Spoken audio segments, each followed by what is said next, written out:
Hello दोस्तों, नमस्कार, good morning, जय हिंद। आप सभी का स्वागत है मोबाइल पाठशाला के यूट्यूब चैनल पे।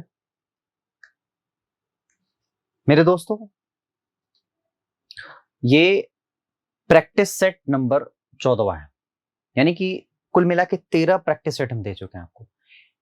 याद रखना, मैं आपको बार बार कहता हूं कि ये जो प्रैक्टिस सेट है, ये असल में चुनिंदा प्रीवियस ईयर पेपर के क्वेश्चन है, यानी कि प्रीवियस ईयर पेपर के जो मोस्ट इंपॉर्टेंट, मुझे जहां तक ऐसा लगता है, ये सवाल आने के पूरे पूरे चांसेस हैं, या ये सवाल बच्चे स्किप करके चले आते हैं। बेसिकली हम वही सवाल उठा रहे हैं ताकि जो आपके स्ट्रॉन्ग, जो आपका स्ट्रॉन्ग पोर्शन है, उस टाइप से तो आप सवाल कर ही लो, लेकिन जो स्किप करके आते हो वो भी सवाल कर ले। बेसिकली हमारा मतलब मेरा जो फंडा है वो यही है। तो आप मेरी बात समझ रहे होंगे। तो चलिए शुरू करते हैं आज की क्लास। ये मोटिवेशन कोट है, everything is theoretically impossible until it is done. भाई, किताबों पे हर चीज इम्पॉसिबल ही लगती है जब तक वो कर नहीं दी जाती। या हम ये कह सकते हैं कि आप अपने मन में वो चीजें सोचते हैं कि अरे हमसे तो नहीं होगा, हमसे नहीं होगा, हमसे नहीं होगा, जब तक वो कर दी ना दी जाए। तो मेरे कहने का मतलब ये है कि आपको हर चीज को, चाहे वो कोई डीड हो, मतलब कोई कार्य हो, या फिर जो आपका टारगेट है, जो आपका गोल है, और हर चीज इम्पॉसिबल ही लगेगा जब तक वो कर नहीं दिया जाता। एक चीज और है भाई, जब तक आप शुरुआत नहीं करते ना, देखो असल में जो सक्सेस है ना, वो एक बंडल है। वो एक बंडल है। किस चीज का बंडल है? वो आपके हार्डवर्क का बंडल है। ये जो आप डे बाय डे पैकेटों में हार्डवर्क कर रहे हो ना, एक दिन यही पैकेट होके बंडल बनेंगे। और वो किस चीज का बंडल होगा? सक्सेस का। क्लियर है मेरी बात? तो चलिए फटाफट से शुरू करते हैं आज की क्लास। फटाफट से लाइक कर दो, शेयर कर दो, चैनल को सब्सक्राइब कर दो अगर बच्चे नए हो तो, और वीडियो को पूरा देखा करो। वीडियो को पूरा देखने से ही आपका भला होगा, अदरवाइज छोटी मोटी क्लासों से आपका भला नहीं होने वाला। पूरा देखने से भला होगा। पूरा देखने से आपको, आपके अंदर वो व्यू जनरेट होगा, क्वेश्चन को देखने का व्यू, क्वेश्चन को कैसे कर किया जाता है उसका व्यू जनरेट होगा। समझ रहे मेरी बात? चलिए फटाफट से नेक्स्ट सवाल है, अगला अगला ये आज का ये पहला सवाल है, नेक्स्ट नहीं, अगला पहला ही सवाल है। कह रहा है कि ABCD is a cyclic quadrilateral. तो फटाफट एबीसीडी को साइक्लिक क्वाड्रिलेटरल बना दो। तो सबसे पहले तो आप क्या करो, क्वाड्रिलेट सर्कल ही बनाओ। तो ये सर्कल बना नहीं, ठीक है, तो मैं दूसरे वाले पेन से सर्कल बनाता हूँ। देखो जरा, ये सर्कल हो गया। और बच्चा यहां मुझे क्वाड्रिलेटरल बनाना है, याद रखना। देखो भाई, साइक्लिक क्वाड्रिलेटरल में भी यही होगा, ठीक है।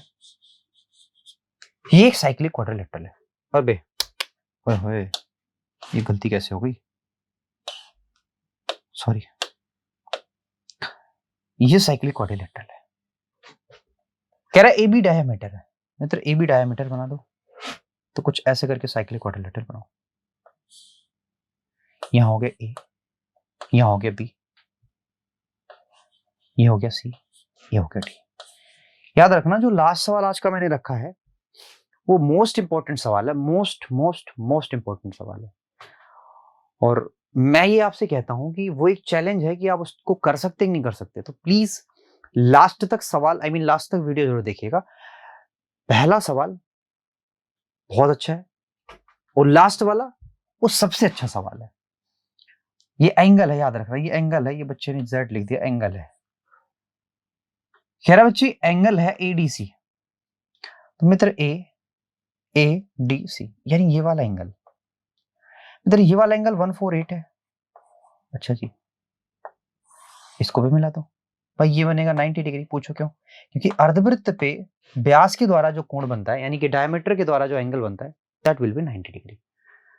आपसे पूछ रहा है बीएसी की वैल्यू बताओ, मतलब इस चीज की वैल्यू बतानी है। आप बताओ अगर ये साइक्लिक क्वाड्रिलेटरल है तो ये वाला एंगल और ये वाला एंगल मिलके 180 होगा, हाँ या ना? तो बच्चे ये 32 डिग्री होगा कि नहीं होगा, बोलो होगा कि नहीं 32 डिग्री? सर जी बिल्कुल होगा। अच्छा ये अकेले 90 है तो ये दोनों मिलके 90 होंगे, तो अगर बच्चे ये 32 डिग्री है तो ये 58 डिग्री होगा कि नहीं होगा, बताओ फटाफट से मुझे कमेंट करो, होगा कि नहीं 58 डिग्री? बोलो होगा कि नहीं 58 डिग्री? बिल्कुल होगा। सर जी हमें ये पता है कि त्रिभुज के तीनों कोणों का योग 180 होना चाहिए, ये दोनों मिलके 90, ये अकेले 90, तो हो गया ना 180, हाँ है ना? नेक्स्ट पे चलते हैं, अगला सवाल देखो, ये बड़ा प्यारा ही सवाल है। कह रहा है कि एक कोई ट्राइंगल है एबीसी, ये आर पी क्यू, देखना बड़े बहुत ध्यान से इसको देखना, आर पी क्यू की बात कर रहा है, ठीक है? तो बच्चा मैं ये कह रहा हूं आपसे, ऐसे बना लो ए, ये बना लो बी, ये बना लो सी, और आरपी क्यू बनाओ ध्यान से, आरपी क्यू। देखो यहां आर रखो, यहां पी रखो, और यहां क्यू रखो, ठीक है? अब ये एक दूसरे के क्या है, सिमिलर हैं। अच्छा ये एक दूसरे के सिमिलर हैं, तो इसका एरिया 4 है और इसका एरिया 9 है, ठीक है क्या? इसका मतलब जो भुजाओं का मतलब आई मीन जो साइड्स का रेशियो आएगा वो इसका स्क्वायर रूट का अनुपात आएगा, आपको मैंने पढ़ाया ये चीजें। अच्छा आपसे कह रहा है कि A B is equal to 3 है, चलो भैया A B is equal to 3 हो गया, B C is equal to 4 है, चलो भैया B C is equal to 4 हो गया। आपसे कह रहा है कि A C is equal to 5 है, भैया A C is equal to 5 हो गया। अच्छा मित्र ये कहानी है, इसका मतलब ये तो एक राइट एंगल ट्रायंगल है, बोलो है कि नहीं?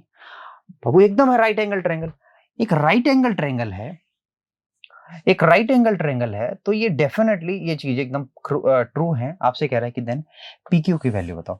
बच्चा पी क्यू की वैल्यू बतानी है तो हमें उससे कोई फर्क नहीं पड़ता, पी क्यू की वैल्यू कहाँ है मित्र, ये रहा पी क्यू की वैल्यू, ये वाली, यानी इसके साथ हम ये वाला रेशियो लेंगे, क्यों भाई ये वाला रेशियो उठाएंगे इस वाली चीज के साथ, हाँ या ना? बोलो बोलो उठाएंगे नहीं उठाएंगे ये वाला, यानी कि बाबू हमें पता है कि एंगल ट्रायंगल एरिया ऑफ, ऐसे भी लगा दो, area of triangle ABC, ABC, ठीक है, अपॉन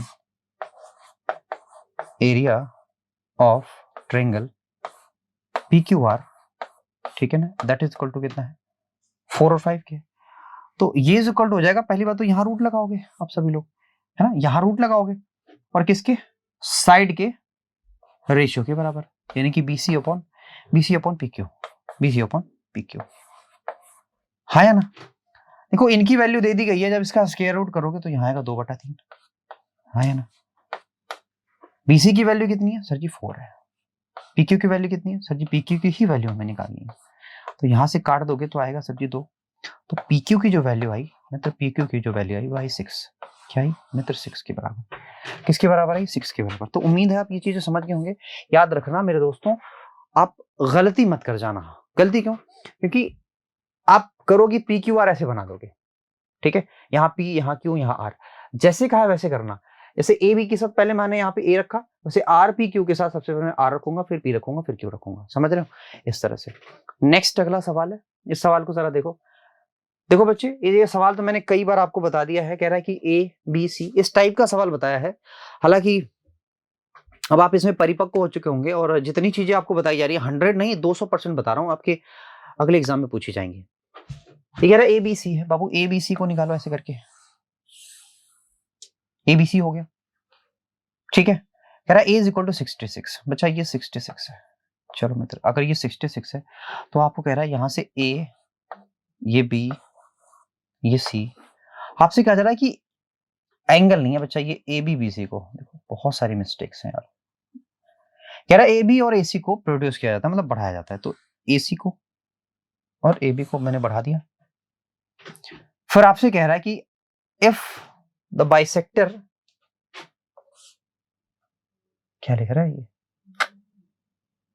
बाइसेक्टर एंगल, तो एंगल की वैल्यू है सीबीडी, तो भाई सीबीडी यानी कि ये डी हो गई, ये ई हो गई सपोज करो, ठीक है, तो यहां से इसको बढ़ाया जाता है और यहां से इसको बढ़ाया जाता है, ये कहां तक जाता है ओ तक, कहां तक जाता है ओ तक, क्लियर है भाई। आपसे कह रहा है कि बीओसी की वैल्यू बताए, नहीं इस वाले एंगल की वैल्यू बताओ। मेरे दोस्तों आपको ये बात पता है कि अगर ये थीटा है, ये थीटा बाई 2 है, तो ये भी थीटा बाई 2 है, क्योंकि ये दोनों बाइसेक्टर है, ये मेरे दोस्तों बीटा है ये बीटा बाई 2 है, तो ये भी बीटा बाई 2 है।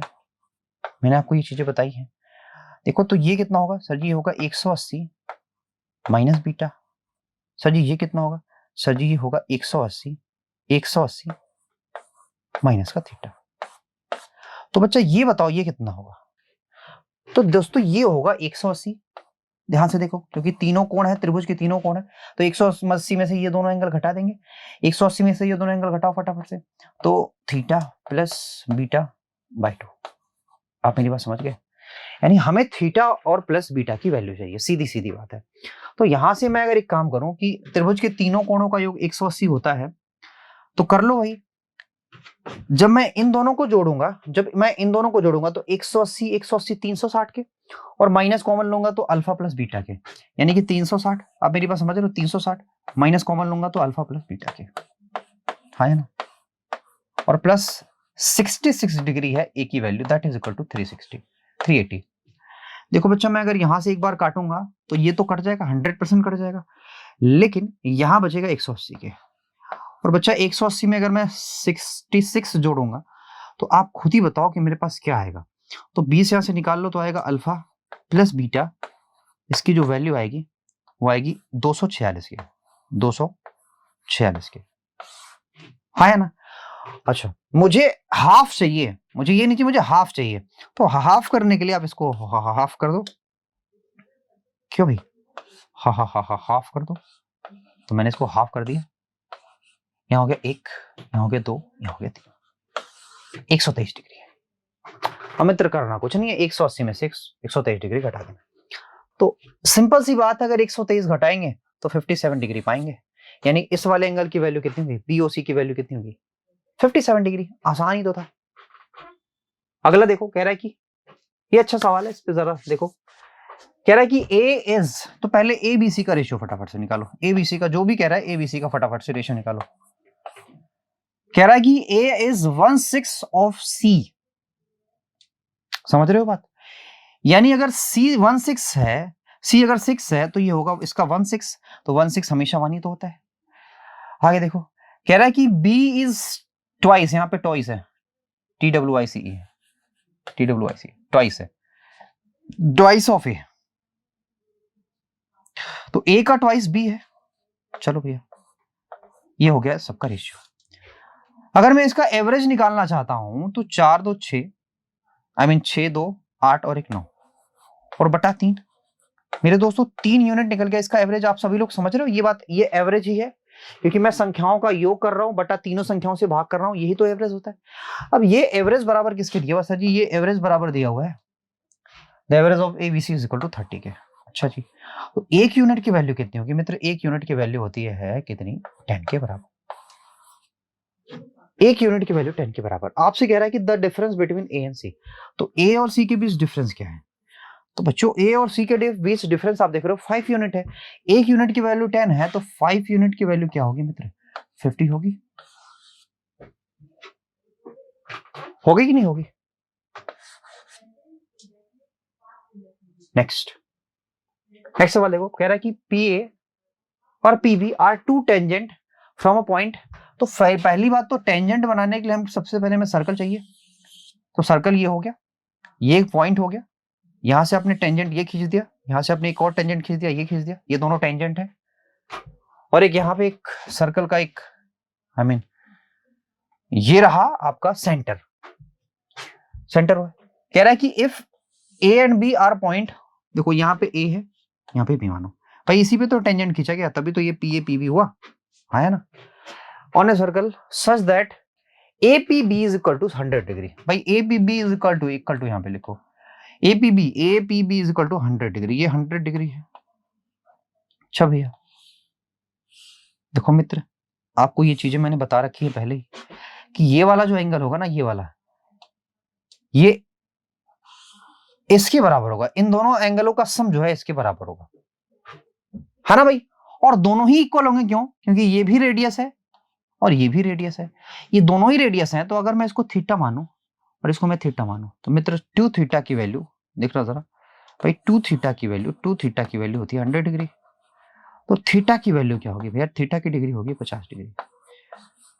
और यही थीटा तो है ओ ए बी, यहाँ ओ है और ए है बी, यानी इसी वाले एंगल की वैल्यू पूछ रहा था, तो 50 डिग्री। आप मेरी बात समझ गए? ये सवाल एकदम अब हलवा हो गया एकदम। कई सेशन मैंने सवाल को ले लिया, मतलब इस टाइप के सवाल को ले लिया। चलो फटाफट से नेक्स्ट सवाल देखो, कह रहा है कि if the area of square is decreased bye 19%, भाई 90% डिक्रीज कर रहा है, कह रहा है कि द डायगोनल ऑफ, डायगोनल कह रहा है, diagonal of square decreased bye. तो सीधी सीधी बात है बाबू, आपको याद होगा कि आप x प्लस वाई और प्लस एक्स वाई बटा 100 लगाते थे, दैट इज इक्वल टू आप 19 पाएंगे, 19%। रिजल्ट तो यही मिलेगा। अच्छा एक चीज और याद रखना बाबू, ये हर जगह कह रहा है कि डिक्रीज कर रहा है, डायगोनल सारे डिक्रीज कर रहे हैं, तो ये भी डिक्रीज करेगा और ये भी डिक्रीज करेगा, बट ये माइनस माइनस होके प्लस हो जाएगा। तो सपोज ये करो, अगर मैं यहाँ पे 10 रखता हूं, अपना दिमाग चलाओ या फिर ऑप्शन से उठाओ, अगर मैं यहाँ पे 10 रखता हूं तो ये भी माइनस, ये भी माइनस, लेकिन ये पॉजिटिव हो जाएगा, है ना, और 0 से 0 कट जाएगा, यानी कि 10 10 20 में से गया भैया 19%। तो 19% के बराबर आ रहा है, इसका मतलब जो हमने वैल्यू लिया था वो बिल्कुल करेक्ट लिया था। ठीक है, आप मेरी बात समझ गए? यानी कि भैया 10%, क्या होगा ये 10%, हाँ है ना, क्लियर है ना, क्लियर है? हाँ चलिए, ये अगला सवाल है, मे भी शायद ये सवाल रिपीट हो गया, सवाल रिपीट हो गया, ठीक है, तो सॉरी फॉर दैट, ये सवाल रिपीट हो गया, बट नेक्स्ट पे चलते हैं। अगला सवाल देखो, ये वाला बच्चा, ये वाला सवाल देखो, इस वाले सवाल को करना बहुत जरूरी है, ठीक है, इस वाले सवाल को करना बहुत जरूरी है, तो फटाफट डू दिस। कह रहा है कि sine 30, sine square 30 plus cos square 60, ये सारे की वैल्यू ही से रखनी है। अच्छा भैया देखो, मैंने शाम वाली क्लास में ये पढ़ाया है हमेशा कि भैया सेके क्या पढ़ाया है, देखो हर चीज जो है मैं पढ़ा चुका हूं, सेके इंटू साइन बी, ये मैंने पढ़ा दिया है, साइन बी ये इज इक्वल टू 1 होगा, लेकिन इसकी भी कंडीशन है, कंडीशन ये है कि जब a plus B is equal to 90 degree के बराबर हो, ये तभी 1 हो सकता है, ठीक है, ये बहुत ही अच्छा कॉन्सेप्ट था, ठीक है। तो आप मेरे दोस्त देखो, साइन स्क्वायर थीटा, तो आप ये कर सकते थे, क्या कर सकते थे भैया बताओ, साइन स्क्वायर थीटा की वैल्यू होगी 1/2, इसकी भी वैल्यू 1/2। मेरे दोस्तों अगर आप दिमाग लगाते तो ये आप सोच लेते, तुरंत फटाफट सोच लेते, क्या सोच लेते कि भैया मैंने आपको बताया है कि साइन स्क्वायर थीटा, और ये भी देखो मैं यहां भी एक चीज कर देता हूं, मैंने आपको ये भी बताया है कि साइन स्क्वायर ए प्लस कॉस स्क्वायर बी, भाई ये भी बराबर 1 होगा, लेकिन कंडीशन यहां भी वही है कि a प्लस बी की वैल्यू क्या होनी चाहिए सर जी, 90 डिग्री के बराबर होनी चाहिए। तो मेरे दोस्तों जरा देखो ध्यान से, यहां भी a प्लस बी की वैल्यू 90 डिग्री है, यहां भी a प्लस बी की वैल्यू 90 डिग्री है कि नहीं? आप कहेंगे सर जी बिल्कुल है। अगर है तो आप कह सकते हैं सर जी फिर यहाँ पे होगा 1 और यहाँ पे भी होगा 1, ये 1 1 हो गया 0 के, ये तो हो गई प्रॉब्लम, है ना। अब एक सेकंड रुक जाओ जरा, मैं सवाल कंफर्म कर लेता हूँ पर, ठीक है, क्योंकि सारे ही सवाल मेरे दिमाग में होते हैं और मैं इसको जरा कंफर्म कर लेता हूँ, बस एक सेकंड रुक जाना, ठीक है क्या?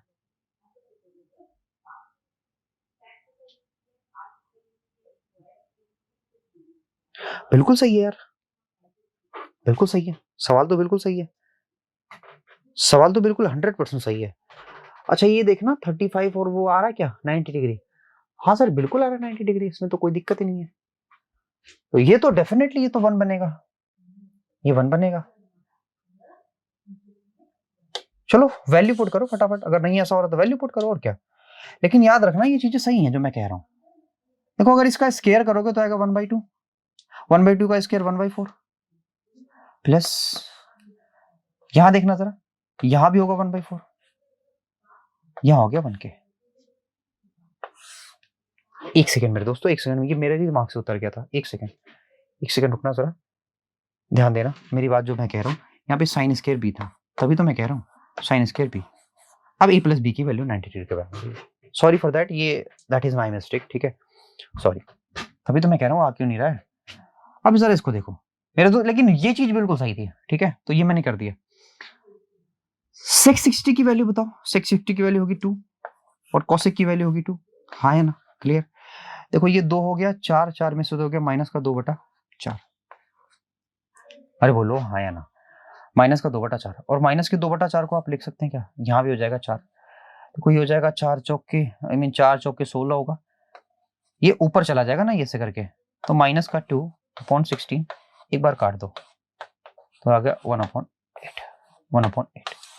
1/8 के माइनस का 1/8। ठीक है क्या? ओके चलो बच्चों, ये सवाल तो अब हलवा हो गया आपके लिए। मैंने आपसे बार बार कहा है अगर सेक और कोसेक ये दोनों बराबर हो तो ये एक ही कंडीशन बराबर हो सकते हैं, जब इसको मैं a मानूं और इसको मैं b मानूं और a प्लस b की वैल्यू 90 के बराबर हो, ये तभी बराबर हो सकते हैं। ठीक है, याद रखना ये तभी बराबर हो सकते हैं। तो अगर ये बराबर दिया हुआ है तो इसका मतलब a प्लस b की वैल्यू 90 के होना चाहिए। तो a की वैल्यू आप लिख लो 3x प्लस यहां भी लिख लो 3x माइनस का 45 ये इज इक्वल टू 90। इसको उधर करोगे तो होगा 135 की 6 थीटा 6x बराबर, तो x की वैल्यू हो जाएगी 22.5 डिग्री के 22.5 डिग्री के। तो ये एस टाइप का सवाल मैंने कल कराया था, लेकिन फिर भी मैंने सोचा कि एक बार करा देना चाहिए, तो मैंने आपको ये सवाल दोबारा करा दिया। ठीक है, अब बच्चा आ जाओ इस सवाल पे, ये बड़ा इंपॉर्टेंट है, इसको जरा समझाना है मुझे। मैंने कहा था ना ये सवाल बहुत ही ज्यादा इंपॉर्टेंट है, और इतना ज्यादा इंपॉर्टेंट है बच्चा कि आप कल्पना नहीं कर सकते इस सवाल की। और मैं बता देता हूँ इस सवाल कहाँ पे आया है। ये सवाल आया है एसएससी ठीक है, सीजीएल अब वो 2020 का सवाल है, 2020 का सवाल है, एसएससी सीजीएल 2020 का सवाल है, पहली चीज। ठीक है, अब दूसरी चीज क्या है अच्छा, दूसरी चीज ये है कि अब इसको करेंगे कैसे। सर जी करेंगे कैसे, how we can do this. तो सबसे पहली चीज है कि करेंगे कैसे। तो आपने एक काम करो, एंगल बनाओ, एक ट्रायंगल बनाओ। ट्रायंगल हो गया, ये ट्रायंगल हो गया। कह रहा है कि P 90 डिग्री है, तो भैया P 90 डिग्री हो गया। Q को यहां रख लो और R को यहां रख लो। आगे देखो, कह रहा है कि S और T क्रम से PR और PQ के मध्य बिंदु है। तो PR का मध्य बिंदु कौन सा है, देखो यहां पे S, और PQ का, PQ ये रहा, इसका मध्य बिंदु हो गया T। तो भैया इन दोनों को मिला दो। कोई दिक्कत आप कहेंगे सर जी नहीं, बिल्कुल दिक्कत नहीं।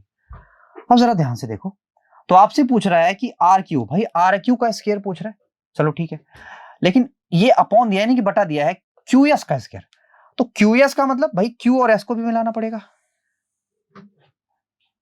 और R और T को भी मिलाना पड़ेगा, है ना।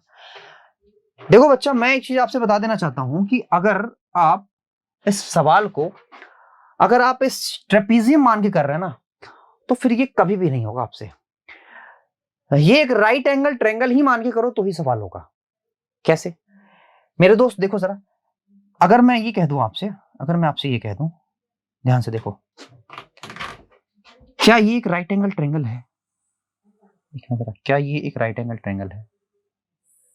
सर जी बिल्कुल है। सर जी क्या ये एक राइट एंगल ट्रायंगल है। सर जी बिल्कुल है ना भाई, बिल्कुल है, इसमें तो किसी को कोई दिक्कत नहीं है ना भाई। तो ये भी एक राइट एंगल ट्रायंगल हुआ, ठीक है, और ये दोनों ही राइट एंगल ट्रायंगल हो गए।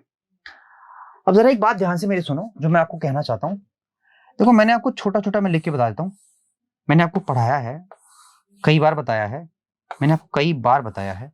तो कहीं सारे 3 क्यों बना रहे हैं, मैं बनाऊंगा 3।